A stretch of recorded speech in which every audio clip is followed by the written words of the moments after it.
What is up, guys? Welcome back to Honor Among Thieves with none other than your host, Nelson Rodriguez Jr., author, director, everything under the sun. Today, we have a fantastic guest that I am super excited to get into because of his multifaceted experiences in life. To say the very least, Mr. Manny Vitale, how are you? So say goodnight to the bad guy! You looking at the bad guy.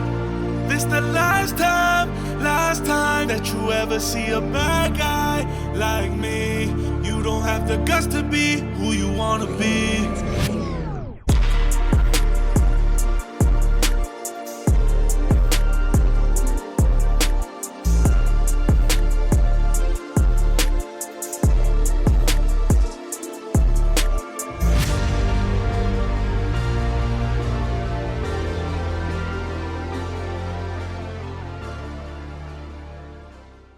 I'm good, brother, man. Thanks for having me on. It's a pleasure. It's a pleasure. This is round two for us, but Round two? actually, as we just discovered, round one with the new brand, Technically and I'm round very one. honored to be on here, man. Yeah. You're one of my very first guests, so My honor. it's gonna be exciting to drop this episode. Yeah, looking forward to it. So we're in Connecticut, where it's freezing cold. Yeah, we know how much you love this. Yeah. He goes, man, you brought this weather from Detroit, Manny. Thanks. But the next one, remember, your studio in Miami. Well, I'll have it sooner than later. bro. Yes, Yep. definitely looking forward to it. Oh man, Manny, where do we even start? You have so much to you can Man, say, you know. I tell you, it goes from so many directions. Yeah, but at the end, it goes right to My Fight Our War. But that journey there, man, I've always said I've worn a lot of hats, and the one hat that jumped into this vicious circle was addiction. But prior to that, man, there was a lot of different pathways. You know what's crazy? I think about these are the things that kind of make me, those moments in life where you're like, man, if this one thing would have been different, what would have changed? Like for me, what if I never would have gotten arrested? What if I never would have went to prison? My life would be totally different. I never would have met Ian. I mean, maybe would have met him, but I definitely would have never been on his podcast. Exactly. We wouldn't have had a story. It wouldn't have been this story, obviously. 100%. So it makes me think of, in your case, you went from being a Detroit police officer to being a Detroit highwayman, which is, you literally went from being a cop to being a biker. I went from a lawman to an outlaw. That's the only way to put it. Which I is went from insane. literally working with the police, working with the feds, to being, followed by the cops and the feds. It was insane. It was insane. And, I talked to some people, and some people don't believe it. Some people from, that are watching the show that are these, keyboard warriors that are like, he's never been in a one. He doesn't know shit. Oh, my These God. are the same ones where I'm like, well, who do you ride with? Here, I'll talk to you all day. I rode with the Detroit Highwaymen, man. This isn't a case of trying to infiltrate a club. And the way I did it was because all of these guys knew me prior to becoming a cop. So I knew these guys in different clubs. And then I made a choice and I became a Detroit police officer. And through a series of events, we'll get into all that, I ended up leaving. And I always had that little wild side and loved riding Harleys, and loved pushing the envelope and that adrenaline rush. And so I was actually pursued by multiple clubs to ride with them. And I always said I never would ride with a club.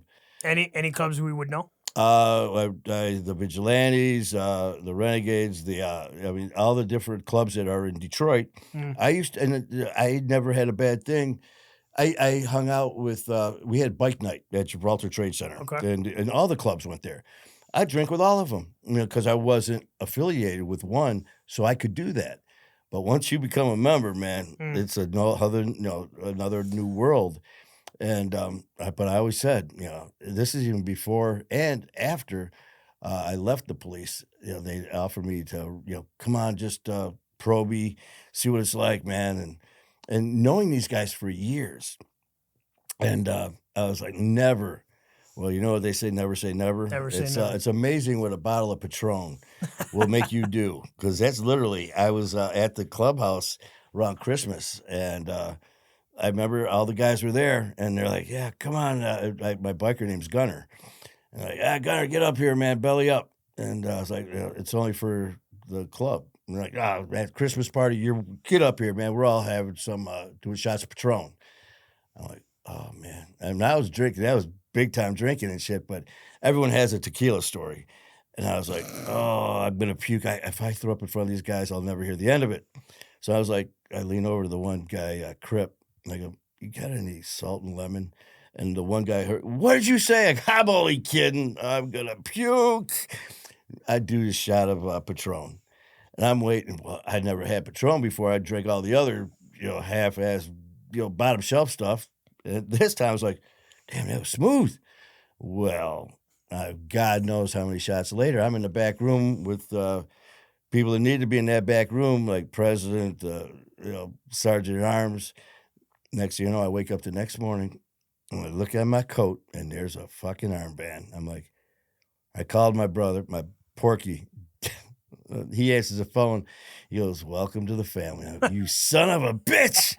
And I wrote those guys for years. And Awesome. it was Recently, as you know, I'm a big, huge fan of crime and gangster films, right? That's like, we've talked about this. I'm obsessed with gangster films. Recently, I saw, I can't remember the title, The Bike Riders, I think it's called, on Amazon Prime, Tom Hardy. It's about the Vandals. Yep. Is that a true story? You know what? You don't know? I didn't watch it. And so it's about the Vandals out of Chicago, if I'm not mistaken. The Bandito? Or no, what club did you say? The Vandals. Vandals? I don't know. And so any club, I don't speak on anything that I don't have firsthand knowledge on. Okay. Because that just gives all these other idiots out there that are the keyboard warriors. See, he doesn't know shit. So I only speak on my club. It was really interesting. It talked about the golden era of biking, which was the late 60s, early 70s. It's when biker clubs were a bit more pure. When it got a little more into like the dark side of the stuff, apparently was into the late 70s is when like biker gangs I remember hearing stories about a lot of the military back in the day came over, and I believe it was called the Booze Fighters. It was one of the original ones. And it was basically a bunch of guys that came back from the war that had nobody. They were part of this family, fighting, for their country, these young kids. And they come back and they felt like outcasts, but they didn't understand, coming back to this civilian lifestyle. So they started this club, and it's definitely changed over the years. And it's something I remember saying. I'd never, because I've been approached, like I said, at different events. Come on over, man. We'd like to talk to you, which was basically recruiting to, we want you to ride with us and prove yourself and all this other stuff. Right. So, but it was insane time. So, before we get into your specific story, I want to touch up on a couple things. Because I've actually never had a conversation like this with someone who was a biker and lived that life, 1%er, if you will.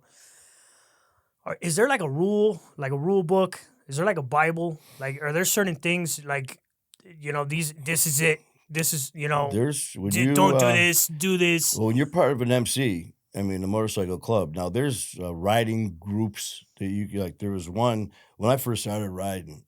It's called HOG, Harley's Owners Group.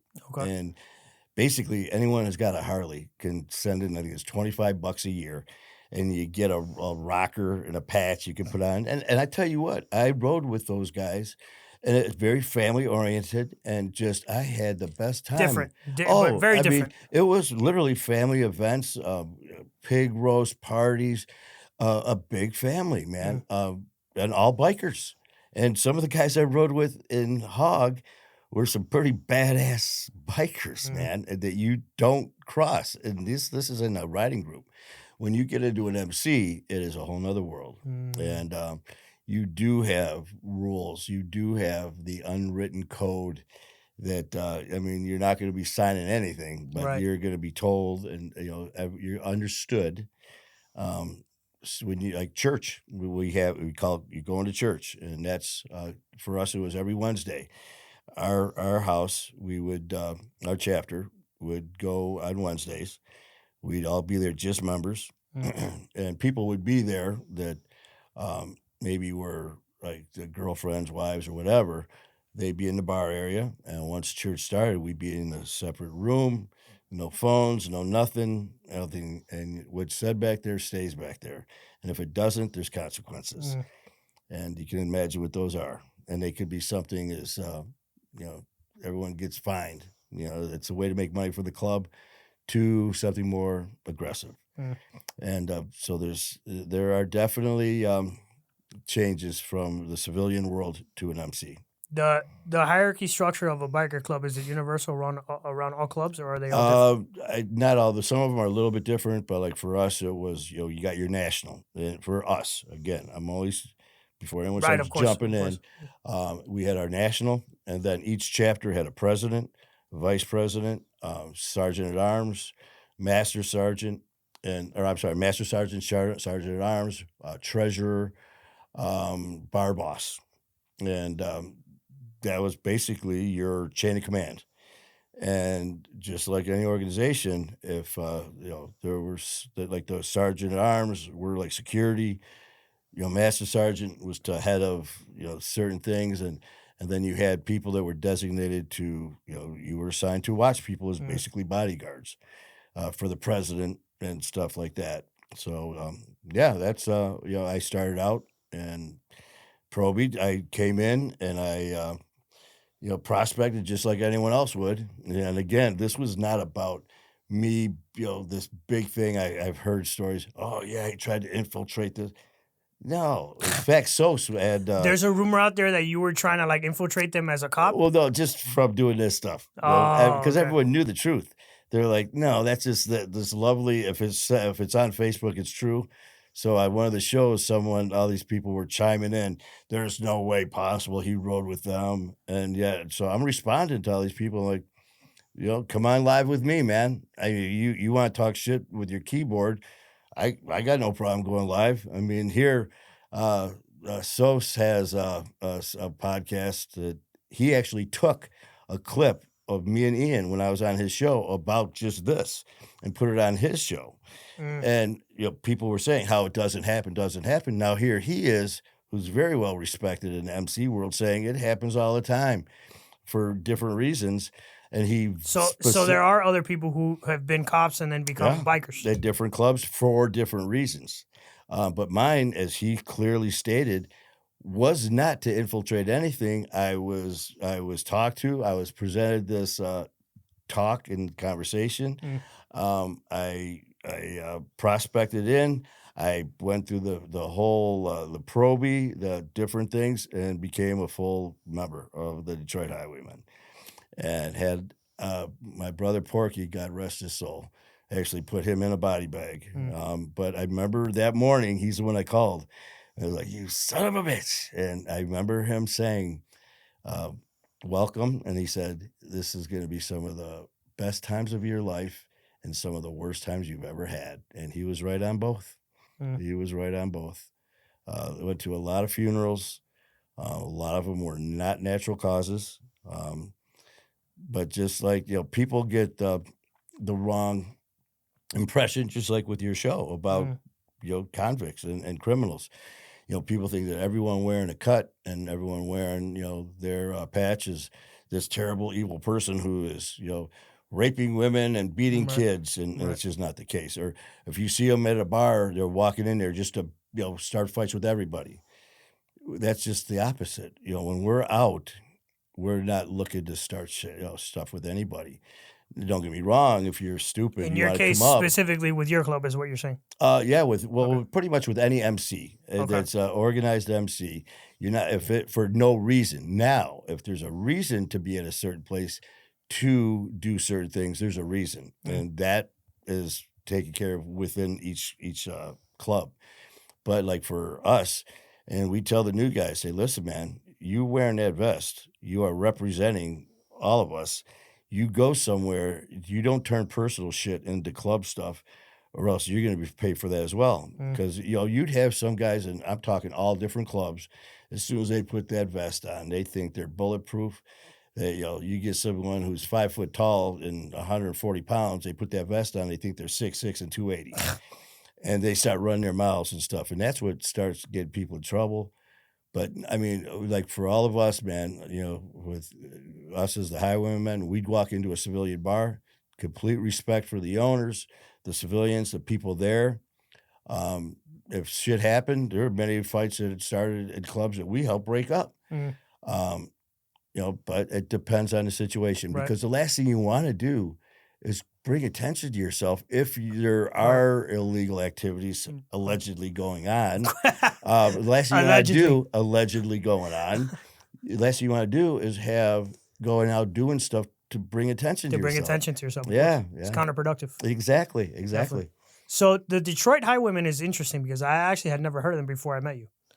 And I'm not an expert on biker gangs, but I've heard of people like the Hells Angels, the Outlaws, that kind of stuff. Which, if I'm not mistaken, Sons of Anarchy is like the fictional version of how Hells Angels started, right? No? Well, that's a big fiction, all fiction. Right. But It's they like did bring in advisors. For what club, I don't know.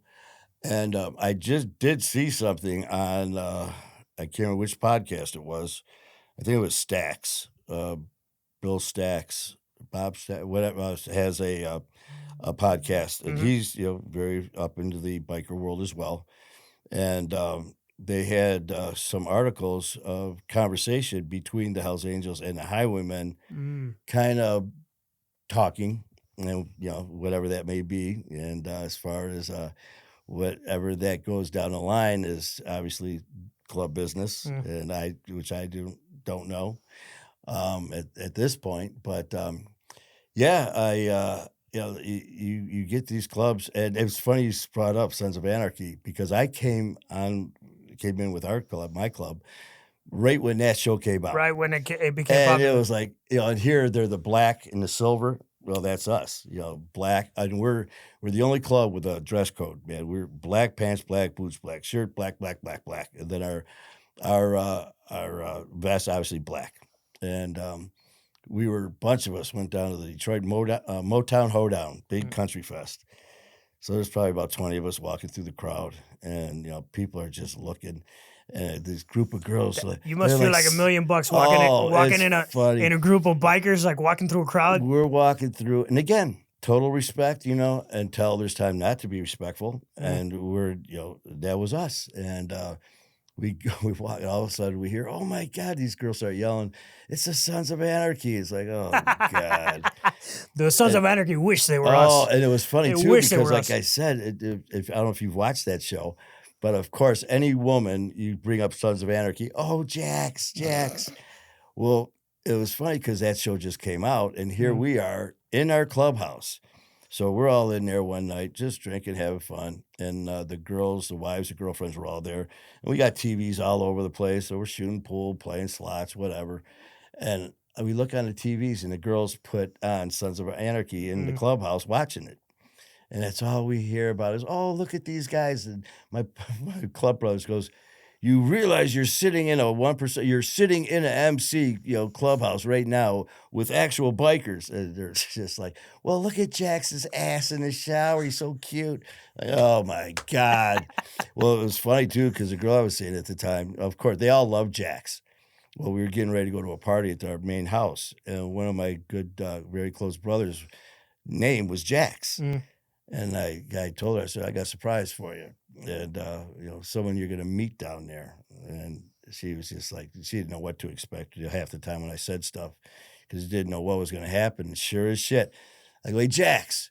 And she looks, and here comes my buddy who's bald, doesn't look anything like Jax, but it was, he's like, of all the names, that was the one he got as soon as Sons of Anarchy came That's out. funny. So. Oh yeah, it was an adventure. It was fun, but most of it was so much Hollywood. And again, there were dashes of reality in there too, but they had to make it a show, a series. Of course, make it exciting. Yeah. So let's backtrack a little bit. So I want to try to go into a little bit of kind of going into the force, becoming a Detroit police officer, exiting the force, that period when you weren't really affiliated with anybody, and then becoming a biker. Yeah. So at what age do you become a cop? I was late, man. I had a bunch of jobs. I was working in hospitals. I've always knew I wanted to be a first responder. I always wanted to be a paramedic, a medic, EMT. police, fire. I loved not only taking care of people, but I wanted to be the one like right in the thick of shit. Mm. I worked in a hospital for a while, and I got to work as an EMT in the ER, and that's what I wanted to do. But while I was working in the hospital, I was working in. I got certified as a trainer in physical therapy, so I was taking care of patients, and plus I've got family that retired from Detroit Police and also in fire. So I was in the family, and I'm taking care of this patient, and I saw he was Detroit Police, and I brought up my uncle's name, and my uncle was very well known in Detroit at that time, and even before that with the Big Four they were Mhm. called. And he goes, "Well, what are you doing here, man? We thought you'd be following the family." And I go, "Well, I thought about it." And we're talking. He goes, "Well, it just so happens I work in recruiting." Oh, and this is like back in 92, 93. He comes in the next time, and back then it was a simple little white card. And anyone from Detroit back then with Detroit Police know what I'm talking about. Looked like a little index card for the library, a little white card. And I just filled out my name, basic information, gave it to him, and totally forgot about it. And Mm. shit, about 7, 8 months go by, and I'm out with some friends, and I get a call from my mom, and she said, "I got a message that I really don't want to give you." And I was like, "Oh shit." And she goes, "A Sergeant Tomlinson from the Detroit Police Department called." And now I'm like, "Oh shit, oh shit, oh shit, oh shit." And she goes, "From the recruiting division." And I was like, "Oh my God, I forgot about it." And she said, "Here's his number." And I call him, and he goes, "Congratulations. We pulled your name, and we did the very first steps of a background check, which is basically running your name to see if you're wanted." And he said, "We're going to assign you an investigator." So I had to go down there, go through the first steps. They assign you an investigator. They do a thorough background check. I mean, everything. And then you have to go through a series of tests, a written psych test, in person psych test with 3 psychiatrists. You have to do agility, you name it. So I did all that, passed that, and then actually got accepted into the academy. And that was about a 4 or 5 month academy. Passed all that and became a Detroit police officer. But during all this and prior to, alcohol was involved in my life from the time I was 12, 13 years old. Is it a common thing in the police force for? Oh, I tell you, not only just police, but first responders. Substance abuse is an issue, Mm. and that's because of the things that you see on a daily basis. Yeah, it's hard to cope with. You can't really. Oh Yeah. man, I mean, you deal with it, and people sometimes forget that you're wearing a badge and you're wearing the uniform as whatever it may be, but you're still a person, man. Mm. When you're dealing with someone and who's just been shot, stabbed, you're seeing these horrific car accidents. You're dealing with death, and you're dealing with mental issues, and a lot of just terrible things. And then all of a sudden your radio goes off, and you have to go to the next call, Mm. and just then after you're done with your shift, then just go home like it didn't happen. And then you have to deal with, I mean, I've got my badge tattooed on my arm with 2 other badges that are ghost badges from people who've been killed in the line of duty that were close. And the PTSD, I mean, there's a lot that happens. So that you do that, there is help out there. There's counseling, Mm. but it doesn't get utilized that much because of you got to put the ego aside. Right. And and as a officer, as a firefighter, EMT, you think you're above all that. I'm a badass. I don't need help. When believe me, you do. And I was involved in a lot of shit, and I had an altercation, and this was actually I wasn't even with the police department at the time, but I got shot. I got a plate under my left eye. I got stabbed in the face. In the same side of your Same face. side, man. Left eye. I got That's a plate here. This was after you left the police force. This was actually after, and a lot of it was like the drinking like I said, it was an issue before, Mm. and it started to get more and more out of hand. But for me, it was fine. everyone drinks. Everyone Right, gets right. to this point. And it was one of those things, well, I don't drink as much as you do, or I don't drink as much as Bob over there until you do drink as much. Mm. Well, he's getting pulled over all the time. I'm not getting pulled over until you do get pulled over. So you keep raising the bar. And that's what I was doing. But now I'm faced with the fact that now I'm a officer. And it's like, shit. So, Is there here, any moments while you're a cop that you overdo it and you're like, shit, what, like, you see that the alcohol is interfering with the job and maybe anything like that? All right, guys, taking a quick break from the podcast to talk to you about Gus Villa Jewelry. Yo, let's be real here for a second. If you're rocking plain jewelry in Miami, of all places, you are doing it 100% wrong, my boy. Step your game up with Gus Villa Jewelry, the plug for real Cuban link gold and silver chains. And of course, the cleanest Rolexes in all of Miami. This isn't factory made or watered down or any of that stuff. This is high quality, custom, handmade stuff that shines from here to the moon. It turns heads, starts conversations, and makes you look fresh. Gus has something that'll level up your whole vibe. And because you're locked in here with us at Honor Among Thieves podcast, you're getting a hookup. Use the promo code Montana at checkout. Get 5% off your entire order. That's right, 5% off. Go check them out at gusvillajewelry.com or pull up on them in the Diamond District down here in downtown Miami. gusvillajewelry.com. Again, that's gusvillajewelry.com. And tell them your boy Montana sent you. Gus Villa Jewelry. Now back to the podcast. Yeah, and what happened was, just going through that and becoming an officer. It meant everything. Mm. I'll never forget that day getting my badge pinned on me, and it just meant the world. And this just goes to show you how strong addiction is. That you can make a choice. You have a choice. You're going to make this choice, and you could stay in this job that you're passionate, you love, or you make this choice and leave this so you could pursue this shit life. Mm. And that's what I did. And that was because with mine, drinking was becoming an issue, and it was becoming more and more of an issue. And I thought I was hiding it, and I wasn't. And thank God I had enough of a conscience, because I remember hearing stories. We'd be at the bar. Here's another thing. Here we are after work, all going to the bar getting shit-faced, and then getting our cars going home. And we were just arresting people for doing that a couple hours ago. But for me, I remember there was a bunch of us at the bar, and we're swapping stories about certain individuals. And it's like, yeah, so-and-so knew somebody. His brother was a cop in Florida, had an issue with substance abuse, and just kept trying to hide it and hide it. Well, you make the wrong decision when you're a cop out there and you got your partner's life that you got to watch and make sure you're backing up. He made a wrong decision, and he didn't get killed. His partner did. I'll never forget hearing that, man. And it just slapped the shit out of me. And it was like, but did I instead of getting help, I battled and battled and battled.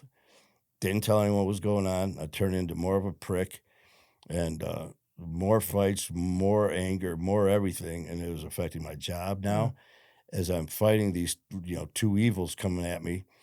And that must be crazy, especially in like a city like Detroit, where, I mean, it's not, it's not Beverly Hills. oh, you know what? That was the funny thing with me is, I always said I knew I was screwed because I graduated on Friday the 13th. I was assigned to the 13th precinct. My badge number's 3130, and I was born on Devil's Night. Oh, man. My first training officer was like, get out of the car. Get out of the car. Then, so yeah, man, all this shit was happening.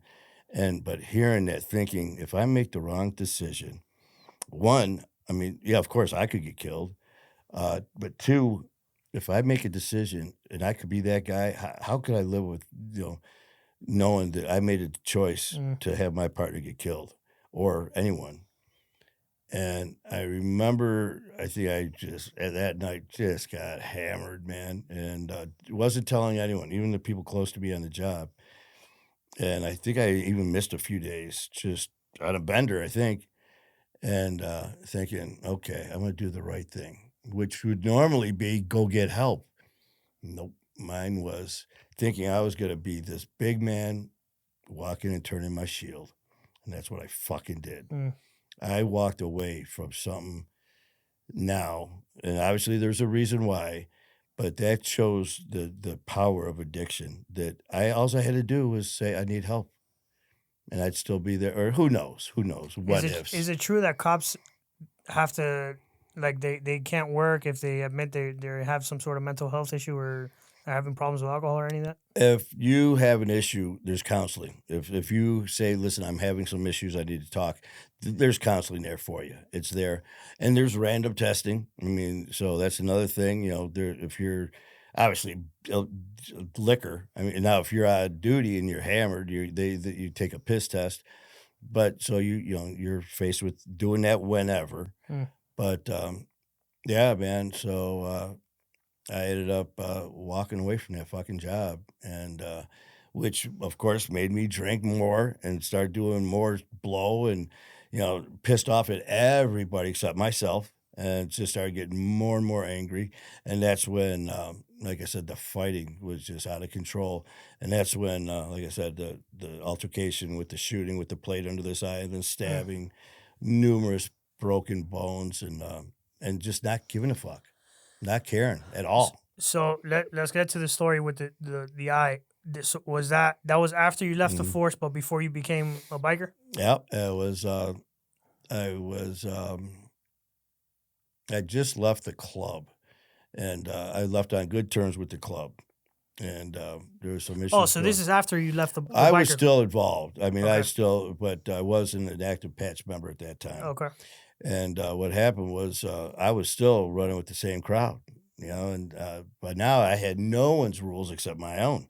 I didn't have the club rules. I didn't have the police rules. I had no rules. Mm. So I was more even dangerous to myself. And yeah, it was this altercation, man, and turned around and gun was shoved in my face, and I turned, he pulled the trigger, and kind of just grazed right past my face, got me here, but the barrel also kicked back and shattered my entire left side of my orbital bone. Wow. And so they cut me from here over, pulled my face down, put a plate here, and that alone should wake you up. No, it just made me more pissed off. And So it made you go back and do more than man, that's I tell crazy. you what, I was laid in the hospital. Some of my friends were there, and I'm like, "They get him," and I wasn't sure if some of my boys killed him or what. And they're like, "No, man, the police were, ended up showing up. They got him for attempted murder."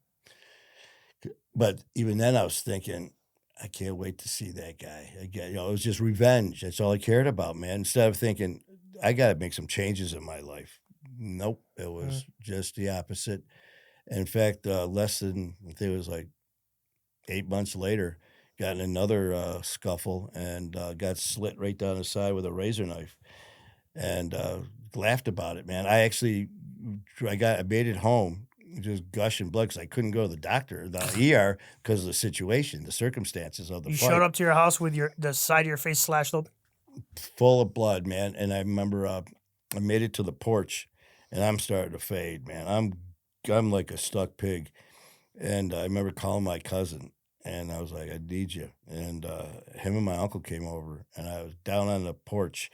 There was so much blood from this. I was cut that it was all the way down my face, down my shirt. When I got up, it looked like an outline with the chalk for a body all the way down to my knee. That's how much blood was coming Wow. out. They're like, "We got to get you to the ER." And I was like, "You can't.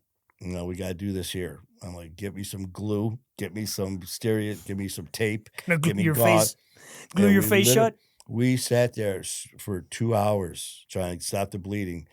My cousin and my uncle, and I put them in that spot, and God bless them, man. They stayed with me. We were finally able to get the bleeding to stop.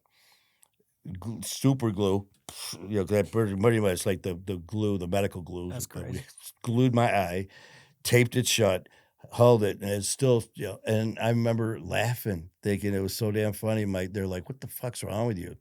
And it was just, again, that time in my life, I didn't care. Mm. Didn't give a shit about anything, anybody, man. And it was just a terrible time. And so here you got this dream job, and then riding with the club, and like I said, I had a club brother go flying over the handlebars, man. ripped his whole fucking groin open, about 5 houses away from his house, my got his God. groin open, so he got the femoral artery, died right there, right in the driveway, right, Wow. his girlfriend and his kid, right there. Had another one, had an issue where this dude knocked on a door, opened up his door, got shot in the throat. Holy shit. It's another one. It was, and this is all. It's not like I'm giving away stuff that I can't talk about because it's all on the news. It was all. Right. I remember watching the news, thinking, and these are my club brothers, man. And another one was, a terrible thing, man. Did your specific club have a target on their back for some reason? No, some of it was personal issues they carried over, but got notoriety because being a club member. Right. But then that's what these issues were too. That they were personal beefs that became Right. to the point where the last one was actually 3 people were shot and set on fire, and I mean, there ain't no joke and out there, and for people who think that it's a game, it's not a fucking game. You nailed it, Sons of Anarchy. I mean, we'd have people all the time, they'd be all drunk at these bike shows and stuff. They'd come up, man, what do we got to do to ride with you? What do you got to do? Get the fuck out of my face. That's not what this is about. Yeah. And I had people, oh, do we have to apply? It's like, get away from me, man. And that's, you get a little misunderstanding about the MC world. I've had some of the closest people, families, brothers that I've had in both realms, man, as a police officer and as a biker, which I consider both brothers. And people are like, that can't be. And these are people who've never even ridden a bike, never been in a club, who are trying to tell me how my life is and isn't. So, I mean, it's, again, this is me infiltrating shit, man. This is just me telling the story. Is there any specific moment in being a biker where you were like, am I crossing the line here? Oh, yeah. I mean, that's a personal decision. And again, you're never going to be told, you do this, or, I mean, each person has their own mind. And, you're a man. You either do what you're told to do, and if you do, accept the consequences. Right. But that's just in life in general. And like for me, I've had a lot of people ask me that, and I've never asked someone to do something that I wouldn't do. Right. That being said, Leading by example. I mean, I've done things that other people wouldn't do. Other people have done stuff that I wouldn't do. But I'm not going to say what those things were. I have a lot of regrets of things that I've done, and those are things I live with, both with the police and just with life in general, and also with the club, just poor decisions. And I tell you what, people have come at me from both sides, saying how bullshit this, and I really don't care. I'm not here to please any side. I'm here just because of me. And they're saying, well, how could you disgrace the badge by doing this? And I'm like, first of all, fuck you, man. Did you work for an agency? No. There were guys that I worked with that got arrested on the job being cuffed with their own cuffs for being dirty. And you're going to tell me that they're better than the guy wearing a patch as an MC. I knew guys that were in the MC that were my club brothers that would be there in a blink of an eye for me when these other guys wearing a badge wouldn't. And so these people get these false, visions of, grandeur that, the police are, and I'm just talking about firsthand experience, man, where you're going to get shitty people in all walks of life. You're going to have, you see it on the news, filthy cops. That's why they have this department called Internal Affairs. Why? To find out the ones, and we've seen it firsthand where on the take, when I first started, I had an old timer pull me aside, and he was just getting ready to retire. He goes, Vitale, he goes, man, I really like you. And he goes, I could tell you got that look. And he goes, listen, everything you learned in the academy, forget it. He goes, this is a real world out here. And he goes, be careful who your partner is. I was like, what are you talking about, man? He's like, if we used to have high crime areas. or special attentions. In roll call, you might hear like 13-1, whatever car I was in. You have a special attention and give this address. It might mean high violence, high drug activity at this location. He goes, if you go there to check it and your partner doesn't seem like he's really eager to investigate it, remember that and be careful. I was like, and I'm the new guy, right? It's like, because your partner might be on the take. He might be getting, and I was just like, here's a guy with 26 years experience telling me this, who's been very highly decorated. Trying to show you when He's like a cop telling is me dirty. the real life. And he's like, he goes, you walk into that house first, your partner might have a stripped down gun and put a bullet in the back of your head. And I was like, you talk about an eye opener. Here I am worried about coming home alive because of some shithead wanting to kill me now. And the thing is, though, he was being as straight up honest as he could be. And, and again, that's in any walk of life, any job. You're going to have good people, you're going to have bad people. And that's just. Did you throughout your career as a police officer, did you always work in like a high gang activity area? Well, anywhere that you work in Detroit, man, I mean, anywhere you work where you're strapping on a gun and a badge, I mean, violence and drugs it has no boundaries. Right. My area when I first started was I had the Brewster projects and Jeffrey Project. It was it was a nasty area, but then again, every area down there, man, is, as a potential bomb ready to go. And, like I said, it was an eye opener. And then, like I said, going basically from a lawman to an outlaw and under the influence, you talk about a volatile situation. I mean, and not caring. I mean, man, you're going to get killed. So what? Fuck you. Right. You could kill somebody. Yeah, not my problem.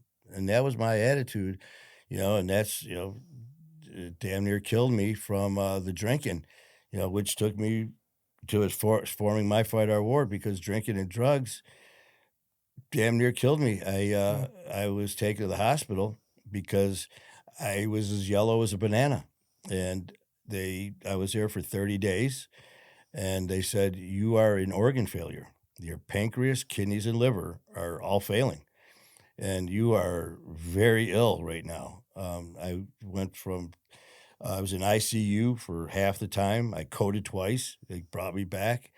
And one day I'm laying there in the morning, and there was this two doctors, this male and female doctor, that were in charge of like the organs, blood and all that stuff to see exactly how bad I was. And the one morning he wakes me up and I'm all alone. And he goes, I got to tell you, this is not good. 6 out of 10 people with your numbers and your labs don't make it. I started laughing at him. I go, well, I'm glad I'm not one of the 6 because we're talking. He goes, no, you don't get it. Your numbers are worse. And I'm trying to understand what's going on. I'm hallucinating. I'm like, what? He goes, there's nothing we can do for you. And I'm just sitting there, and he's like, I'm sorry, someone will be in to talk to you. And he gets up and walks out. So I'm still like, that just happened. Basically I'm told still you you're not gonna die. sure. Right. He basically said it without saying it. There's nothing we can do for you. And then he leaves. So, and I'm out of it because of my condition I'm in. So I ended up passing out. And I wake up and I look a little while later, and all of a sudden there's this younger female associate, and she's just staring at me. And I look, and all of a sudden she starts crying. And I've been in there 30 days, so we get to build up a relationship. And I was like, man. And she goes, I know my associate was in here and talked to you. And then it got real. And I just said, yeah. And I looked at her, I said, please, there's got to be something you could do. And she starts crying. She sits down on the bed, and she said, up until now, you've been in organ failure. But for the last 24 hours, your pancreas, kidneys, and liver are no longer functioning. They shut down. And when that happens, when all three would shut down, you're done. There's nothing we can do for you. And she goes, hospice has taken over your care to be with you. And I was just like, fuck. I go, well, how long do I have? She goes, you've got less than 6 weeks. Wow. And you're going to be dead. So here I am sitting there by myself with her. Now I got to pick up the phone and call my mom. I mean, how do you make that call? I mean, think about that. Here I am. I call. She answers the phone. I go, hey, and she goes, hi, how you feeling today? I'm going to be there in a little while. And I'm just like listening to her voice. Yeah. And I'm trying to keep it together. I'm like, listen, I need you to come in here. I got to talk to you. Oh, I'm going to go do some shopping. I'm going to do this. I'll be there in a little while. I'm like, no, you don't understand. I need to talk to you now. Okay, I'll get there when I can. And I'm like, no, now. And she's like, what's going on? And how do you tell your mom on the phone, well, I'm going to be dead. I might be dead by the time you get here. Because they said less than 6 weeks. They didn't say 5 weeks. Yeah, it could be they said it tomorrow could or be 6 weeks tomorrow. from now, right? So I made the call. She obviously knew something was up. She gets there with her sister and some other family and friends. And I'm thinking, how am I going to have this conversation that I'm going to die? So they walk in and I'm just looking at them. And, this whole kind of time, finding this out, I never cried. I never lost it. It was like, almost like, okay, this is it. And I looked at her and I just, I said, I'm sorry, I've got to leave you. And they're like, you're just hallucinating. It's the medication. And the doctors were there and they came in. They said, no, his organs have completely shut down. There's nothing we could do for him. And my mom never even blinked. No, wouldn't hear it. And of course, the rest of the family's losing it. And my mom, nothing. And so I go, I want to talk to her alone. And I'm sorry, Mom. I'm sorry. No. She's like, well, what do you want for lunch? And I was like, Ma, listen, we got to deal with this. No part of it. She goes, it's not up to them. It's up to God. That's it. So then hospice comes in, who takes care of you. We're having a conversation about my death. We're going to make you comfortable. You don't have to worry. You're not going to be in pain. I'm like, well, thanks. Fuck, how about not let me die? And so this is going on, and they come in and they're taking blood. And they're like, we're going to transfer all this over to hospice, the numbers. Well, about 4 hours later, they come back again with more people, and they're taking blood again. And they're kind of looking at me. And they wouldn't say anything. The next day, I'm waiting. People are coming in and out, in and out. Now they're coming in. More people taking more blood. I'm like, you're taking blood from a fucking dead guy. What the hell? And then they go, we're going to keep you. And they wouldn't tell me why. And they lied to me. They said, there's a delay in paperwork. So then they're like, 7 days this goes on. Every 4 hours they're coming in, taking blood. Every time more people, more doctors, specialists. And they're all walking in with their little iPads, looking, talking to each other, looking at my numbers and shit. And then the one goes, how are you feeling? How the fuck do you think I'm feeling? I'm dying. And okay, well, taking more blood. Finally, the last day, 7th day, my room's full of doctors and specialists. Dr. Death, the one told me I was nothing they could do, stay at the end of the bed with his associate. And he's staring at me. And I'm looking around. What the fuck is going on? And he grabs my ankle, and all of a sudden he starts smiling. And then he starts laughing. I go, you evil prick. You're sending me home to die, and you're laughing at me. His associate starts crying. She comes over, sits down on the bed, and grabs my hand, and now she's sobbing. She's like, Manny, we're sending you home, but not to die. She goes, we're sending you home to live. She goes, that's why all these specialists are here. She goes, we took your blood to transfer the records to hospice, and there was movement in all of the pancreas, kidneys, and liver, which we knew was not possible. So we did a redraw. Every redraw, there was more and more movement with the pancreas, kidneys, and liver. The last day when they were all there, all my levels were normal. And they're like, this is not right. You should be dead. And they said, by the way, when we told you 6 weeks, they told the family, they said, he's probably not going to last 48 hours. That's great. So And they went here from I am. basically telling you were going to die to... You're dead. You're dead. You got 6 weeks. Say your goodbyes. Hospice, OG's a nurse. When I met her at the gym, at the same gym we work out, and she heard my story, then she got involved as my admin in my fight or war and told me about her brother passing. And when I told her my story, she's just like, no. She goes, that doesn't happen. Hospice doesn't come in. They don't call hospice come in for no, you're done. And she goes, and when you have multiple organ failure, you're done. So by the grace of God, man, the shooting, the stabbing, my appendix burst, sepsis, and then complete organ failure. I'm still here, man. That's crazy to think about. Yeah, You're like a cat. You got 9 I'm lives. telling you, I've used up a lot, and that was insane. I have never met anyone who's had those conversations with hospice. Uh, I mean, I don't look at myself differently because it's me. But when I hear these doctors and specialists go on and on, like, dude, you should have been dead less than 48 hours. We didn't know if you were going to make it that night. Right. I'm on no medic. Well, I'm on like blood pressure medicine, but nothing for my organs. Um, and don't forget, Nelson, man, this is back in 2020. You were talking about COVID with Yeah. your show. That was beginning of February, middle of February when I was released.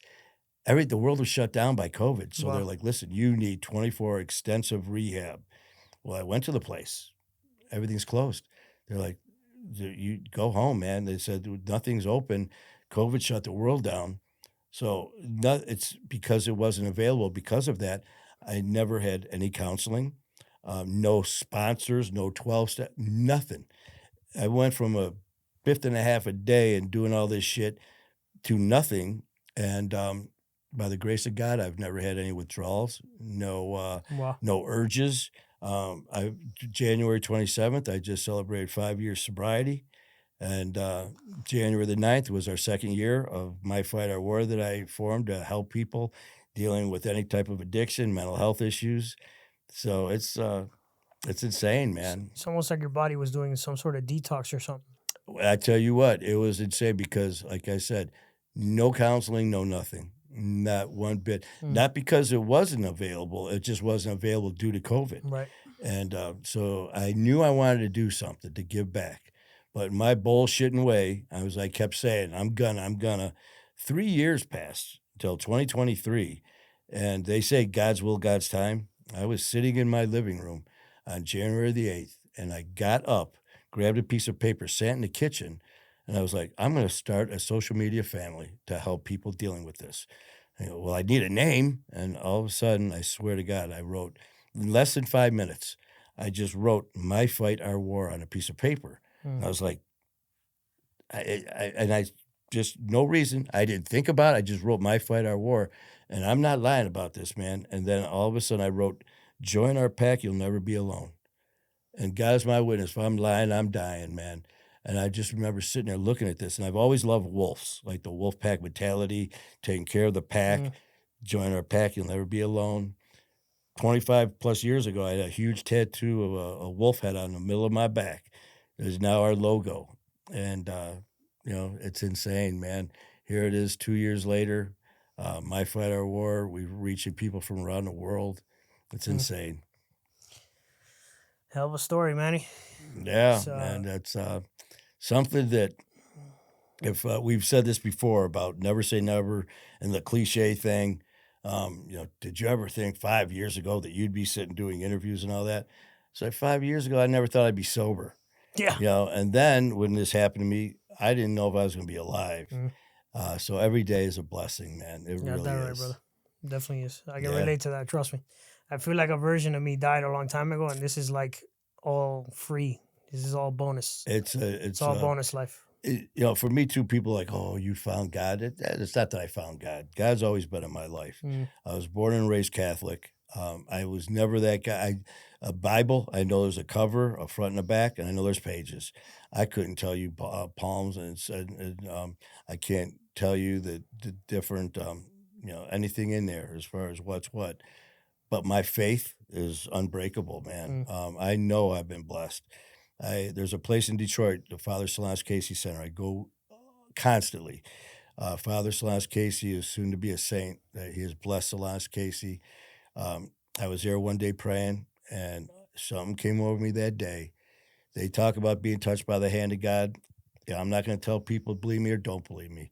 I was kneeling there praying, and all of a sudden I felt this sensation on my face, in my chest, like I've never felt in my life. All of a sudden, as I'm praying, I just started crying. And I looked up, opened my eyes, and there was a huge cross on the wall. And I looked up, and I was like, I'm here. Tell me what to do. And I've been doing it ever since that day. And it was insane. And talking to some of the priests down there, one of them, who's like 98 years old, was a friend of Father Silas Casey. And he said, because I told him about that cross, he goes, "That's the cross that Father Silas Casey used to pray to every day," which is now where his tomb is, where I was that day when I looked up and all that happened. And it was just the most beautiful feeling in the world. To a person who said, "Fuck you, I don't care about getting shot, stabbed, I don't care if I shoot you or stab you," to now, I can't wait to help the next person. That's insane. That's Yeah. a total transformation. It's amazing. incredible. Well, both of us. Yeah, Both of us, definitely. brother. So, Manny, a couple questions before we wrap up. Definitely. What's next for you? The next is actually, I never thought I'd be doing this shows, and I have been offered some pretty amazing things as far as expanding my Fight Our War. Actually expanding Skylar Ray, who's my brother, who is an amazing artist, rapper. I do a show with him now on Wednesdays called Music and Mayhem. We're expanding, which it was going to be just a bullshit podcast. That's that little fun that just took off. He has got an amazing story. So please check out my brother, Skylar Ray. Doing work with him. Coach, who you met today, going to be started. Brian Cody Brothers and Sisters Foundation with Coach Tony Morrissey and his family. Unfortunately lost their son, Brian, and I'm going to be part of that as well.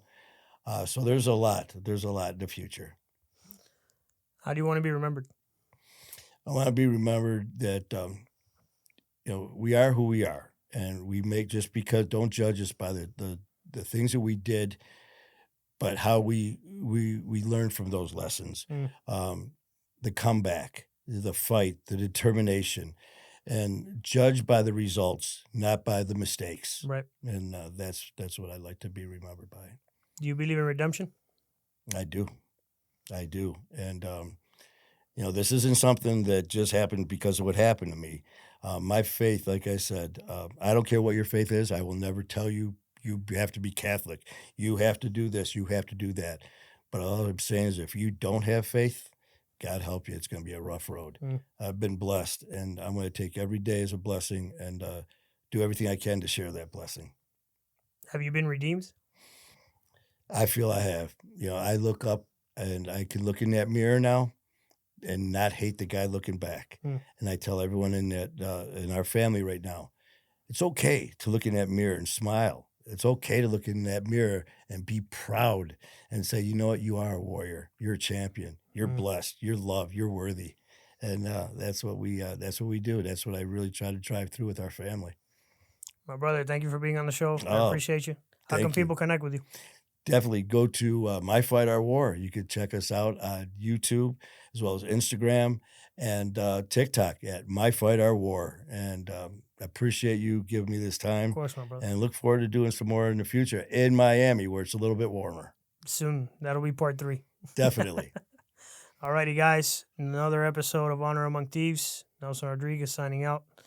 Push it to the limit. The world is yours. If you're not chasing a dream, life is meaningless. Say goodnight to the bad guy. Very cool. Great show. So say goodnight to the bad guy. You looking at the bad guy. This the last time that you ever see a bad guy like me. You don't have the guts to be who you wanna be.